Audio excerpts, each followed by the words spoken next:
Hey house guests, welcome to today's bbcan 9 updates and spoilers. Our house guests of the day are Latasha Allen and Mary Gregoire. Thank you both so much for the support.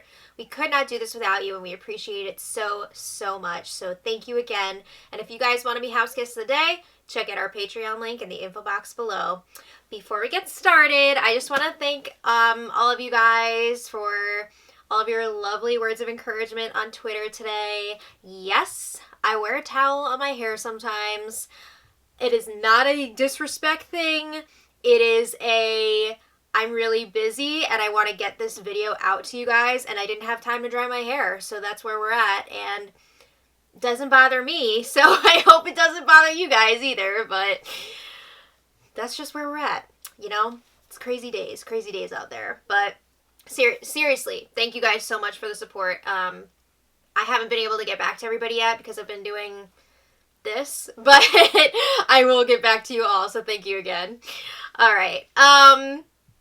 When we left off yesterday, Kyle and Austin actually did some campaigning. How about that? If you want to check out yesterday's spoiler for more details on that, go for it. But I'm just going to give you guys a quick overview. Their most significant pitches were both to Jed or like Jed and Ty together.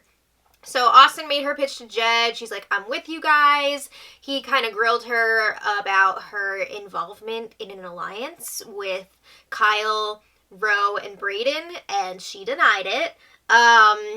He was asking her, like, who are your targets? And she was kind of like, she's not very forthcoming about it. Jed did not seem impressed by Austin's lukewarm campaigning attempt. Kyle made his pitch to Jed and Ty, and his campaign was definitely more put together. He had a lot more points that he was trying to sell. So he told them, I will take out Kiefer for you later in the game. You know, I know you guys are good with him now, and there's going to come a day, though, where he's going to need to go if you guys want to go to the end together. And if you're the one to do it, you're going to lose his jury vote. So let me do it, and you don't have to worry about that. He also said that for now, if he won HOH, he would put up Tina and Tara, which is not true. That's just a decoy that he was telling them. There's no way he would go after Tina and Tara.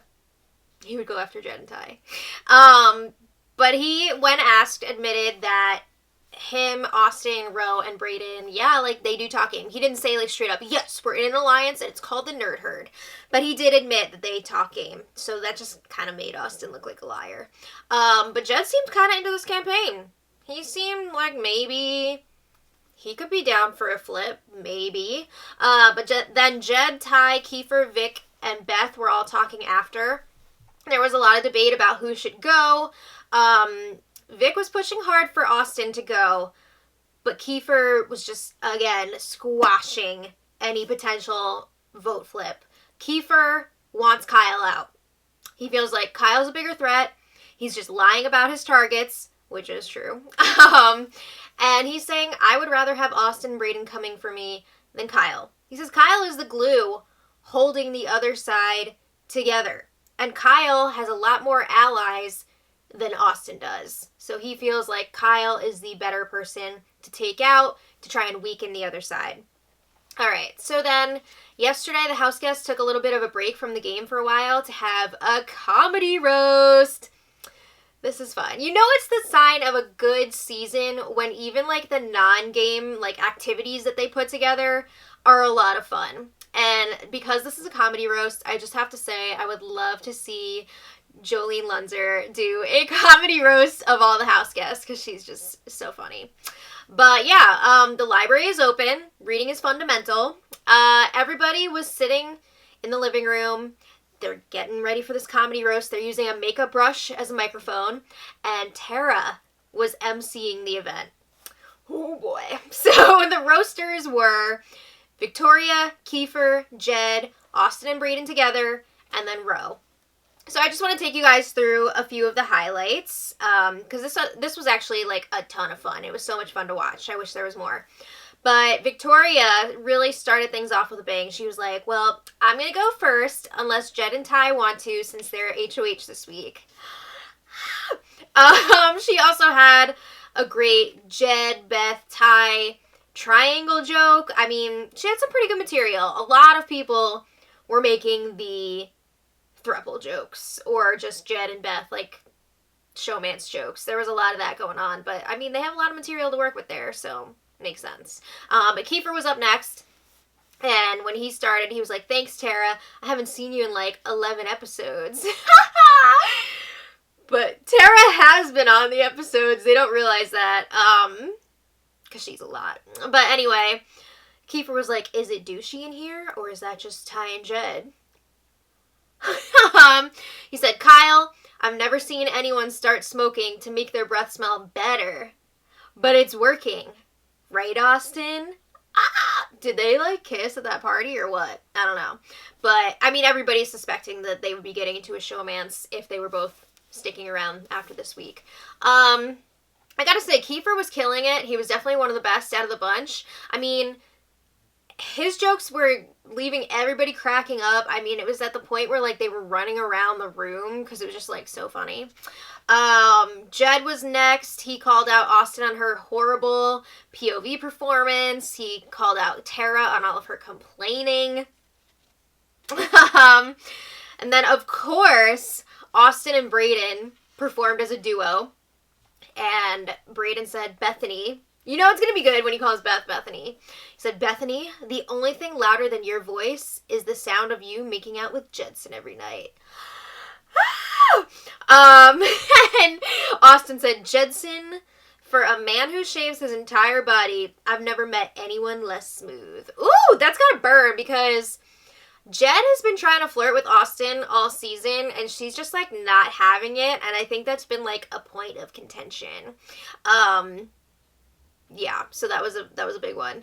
And then Ro was up, and he was supposed to be closing out the show, so he asked Kiefer all about his day, like, how are you doing? Did you sleep well? And then after a bunch of questions like that, he's like, oh, I'm sorry, did I just intimidate you? Oh my god. Okay, that one was really good. I like that one a lot. He was talking about BB waking them up in the middle of the night with hammering and nailing. And then he's like, oh wait, that's just Jed and Beth. Everybody's on that Jed and Beth train, right? He also called Brayden Austin's little puppy. So everybody had a great time. And it seems like they all genuinely enjoyed themselves. That's great. And then they were like, we don't want it to end. So they were like, Tara, didn't you have some material? So Tara's like, okay, fine. I'm so not prepared. What? So she ends up doing her own act, and it was a different vibe. It was a different vibe than everyone else's. She called them all lazy. She went on about, you know, how nobody cleans up after themselves. They're lazy about cleaning. Some people are so lazy that they only speak in one-word sentences. And then she asked Austin and Brayden, she was like, give me a name. Who are you putting up next? Oh my god, Tara! That was so awkward. It was weird. And then, this one was pretty funny. She was like, Kiefer's so lazy, he doesn't want to pick up and put on his glasses and see who voted him out last week. I mean, still, that was like, damn, she's bringing the game into this. But that one actually was pretty funny, and the house guests were laughing at that one, but leave it to Tara, right? So after the roast, Tina and Tara were in the HOH room with Kiefer, and Tara's like, so has there been any drama today? Like, what's the tea? What's going on? And Kiefer tells them all about Kyle's pitch that he made to Ty and Jed, and Kiefer says, Kyle said that he would fully gun for me if he stays, and he thinks that he has you two, your votes. That's awkward. And Kiefer says again, like, he was very adamant that he has both of your votes. And that's really awkward in that he's saying Kyle's main campaigning point is that he would go after Kiefer. So Kiefer's kind of like, what the F? Why are you telling him that he has your votes when he's saying he's going to come after me? To be fair, that whole coming after Kiefer thing happened, like, they didn't know that. They didn't know that that was going to be his campaigning point. But Tara was like, well, we would only be voting for Kyle to stay if he also had Ty and Jed's votes. You know, we're going to do what they decide. But then Tara's like, I did hear, though, that Austin's been throwing my name out there, so she's still my preference to go. So Kiefer's like, well, Kyle's saying that he's going to come for me, so, like, I'm not going to waver on that. No. And Tara is still like, I don't think that Kyle would go after you. Come on. But Kiefer confirms that Ty and Jed want Kyle out, so if it's their plan to do what Ty and Jed want, looks like they're going to be voting for Kyle to go, right? So then Jed joins them, they chat for a while, and Jed is saying, like, I want Kyle to go, and we can all target Austin together next week. I guess that's that. I guess the vote's been decided then. There wasn't really any flip-flopping after that. That was pretty much it. So later, Victoria and Beth have a game chat in the Destiny bedroom, and Beth is saying, well, everybody else in the house has duos, and I feel like you and I are on the outside.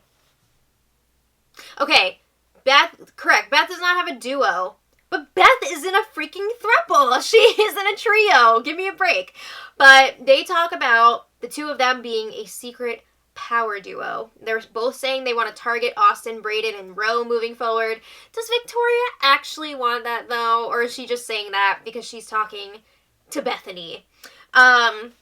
So Victoria says, I'm going to keep working on the other side, meaning like Austin, Braden, and Ro, for the intel, but I'm just doing it, like, for the information. I'm not actually with them. She says she's going to report back to Beth's side, and Beth is like, cool, I'm going to also do the same, and I'm going to bring back whatever info I get from Austin and Braden. So after this, Victoria talks to the cameras, and she's like, bet she didn't see that coming. Me and Beth working together. She's like, neither did I. She says, number one target to number one ally. Loves it.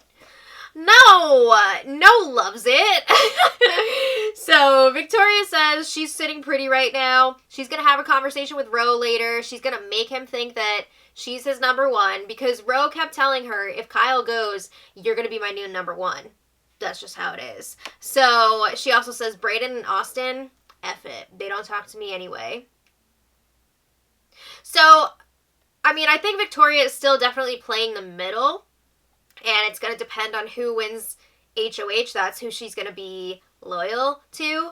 But I'm not really sure what Victoria would do if she won HOH herself. I mean, from this camera talk, it sounds like she's not too keen on the other side. But who knows what would happen. So Victoria did end up talking to Rohan later. They talked about going after Ty and Jed. And Victoria was telling Ro that she wants him to win the next HOH. I don't think Victoria wants this next one. I think she's going to probably throw it because she realizes she's in a good spot at this point. Nobody's really coming after her. And she doesn't want to be getting all that blood on her hands right now. I think. Who knows, though, with Victoria, right? So a little later, Victoria was in the storage room with Austin and Braden. And Victoria lets Austin know, I think you're good this week. She says Tina and Tara were talking about a potential flip before because they felt it was better for their games if Kyle stays, but she says that got shut down. Oh, so you're saying that Tina and Tara were the ones trying to flip that vote? Because Victoria was definitely involved in that herself. But Victoria's asking, are you guys still down to make big moves next week? And Braden says, of course, and Austin nods in agreement. Victoria says, we need to check in more. She's like, I'm so sorry. I could have done better yesterday and filled you in more on what was going on with that potential flip and let you know the status of that. Oh my God. So at the end of this conversation, they all hug and they agree that they're going to be gunning for the next HOH. Are they? I think Austin and Braden definitely should because they have a bunch of people coming after them. But Victoria's like, yeah, if I win, I'm going to make the biggest move in bbcan history. Oh boy. All right. So then Tina and Tara had an interesting game chat in the OLG room. They think that Jed is lying to Kiefer about what Kyle said in his pitch. Tara's like, I worked on Kyle's pitch with him and there was nothing in there about him targeting Kiefer. But, like, Kyle worked on his pitch with a bunch of different people. I believe Ro was the one that worked on that part with him about targeting Kiefer later on in the game. But yeah, they don't believe that Kyle said he would target Kiefer. He did, though. And they're realizing, because of this, that Kiefer will believe Jed and Ty over them, which I do think is true. I think he would also choose Jed and Ty over them at this point. Tara believes that Kiefer wants her and Tina around long term, but at this point in the game, that he's more loyal to Ty and Jed. Again, I feel like this is true. I think Kiefer would like to be with Tina and Tara towards the end because he feels like he could probably beat them. But Kiefer is super loyal to the Sunsetters right now. He's super loyal to Ty and Jed because, like, he kind of sees them as, like, his meal ticket in the game. He wants those guys to win competitions and keep him safe and clear out some of these other people before they go. So Tara, she's thinking, you know, Jed's a big liar. She also doesn't believe that Jed is targeting Austin and Brayden. But, like, I think he is. I think those are legit his targets next week. I don't know that that's smart for him. I guess maybe, yeah, it probably is. I didn't really think about that, but too in depth. But, yeah, I guess that would be smart for him to target them. But Tara says it seems like at this point, even if Kiefer knew that the throuple was lying to him about something, he still wouldn't turn on them. Yeah.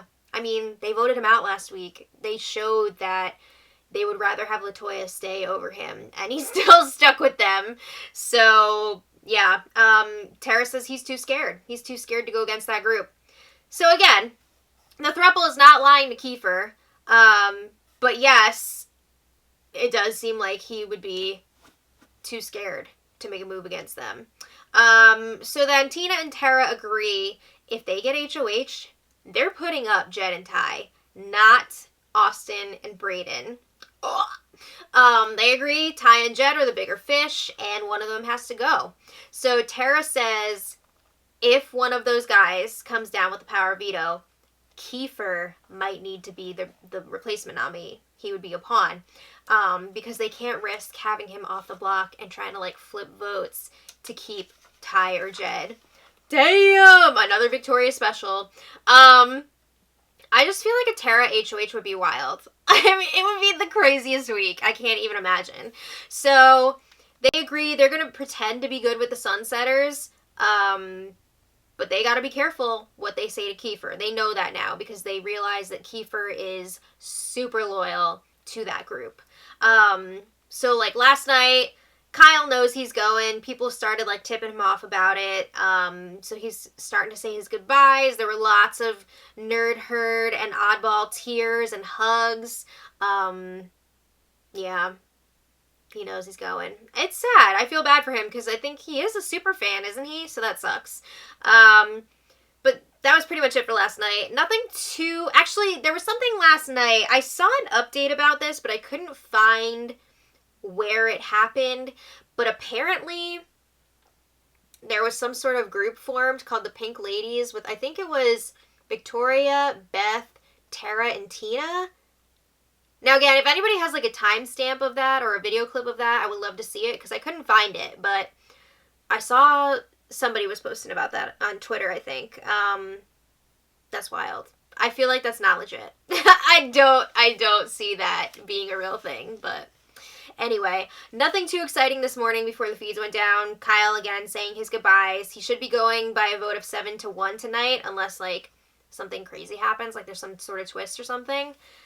I mean, we're getting a twist, you know, we're getting that invisible HOH, whatever that is, but I don't know if it would have anything to do with this week's eviction, so really curious to find out what that's all about, but let me know what you guys think about all this in the comments. Who do you want to win the HOH? Also, is it like there's an HOH, but then there's also an invisible HOH who makes, like, an extra nomination or something? Like, we don't know what this thing is, so leave your theories in the comments. Thanks again so much for watching, and until tomorrow, much love.